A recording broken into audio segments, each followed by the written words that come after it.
One of my most memorable moments was my Aunt Helen's funeral. Even though it was a sad occasion, it ended up being pretty humorous. When me and my sister arrived over at the Eastern Shore to my aunt's house, it was my dad, my Uncle Joseph, and my Aunt Florence. Soon as I walked through the door, my Aunt Florence looked at my tattoos and she's like, add another tattoo and watch me help you get it off. All I could say was, yes, ma'am. So as me and my sister sat waiting for the family to gather so we can head to the funeral home for the service, this lady walked in. So when the lady walked in, I noticed my aunt looked at me and then she rolled her eyes. I never knew what that was about. So as soon as the family lined up, we went to the funeral home, which was a funeral house. I call it a funeral house because it looked like a regular old house. When we walked in, it was like her body was in the living room part, and then they had another section to the side where it was like the dining room with like 5 rows of chairs, and another casket was waiting behind. So I guess they was trying to hurry up and get the ceremony over with so they can do the other service.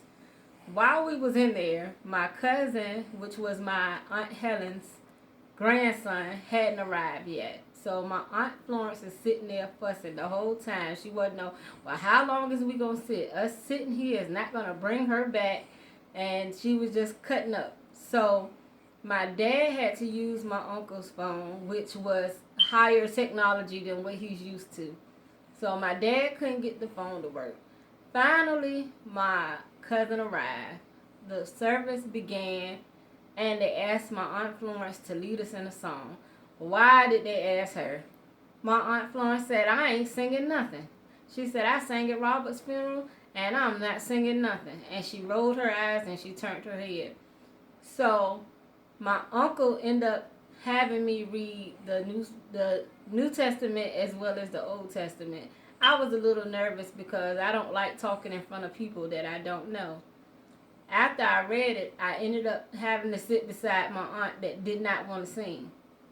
So as the service went on, my uncle did the eulogy, and then he opened up the floor for anybody that had something that they just wanted to say about my Aunt Helen.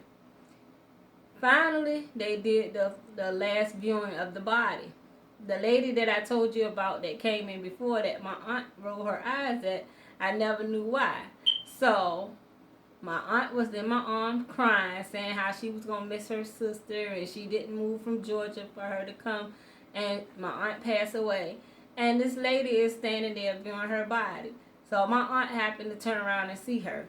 So her comment was, and she gonna miss her too. She gonna miss that $20 every time she take her to the doctor. $20. Take her to church. $20. Take her to the grocery store.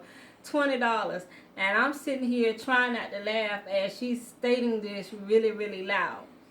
So after the ceremony, I'm sitting here waiting for my aunt because we don't know what she's gonna say or what she's gonna do next. So she comes walking out with the undertaker, and I hear my aunt say, I know you don't get no sleep at night. He said, I don't get too much sleep. She said, I guess not. Looking at all those dead bodies every day, I wouldn't get no sleep either. So for something that was a sad occasion, it ended up being pretty humorous.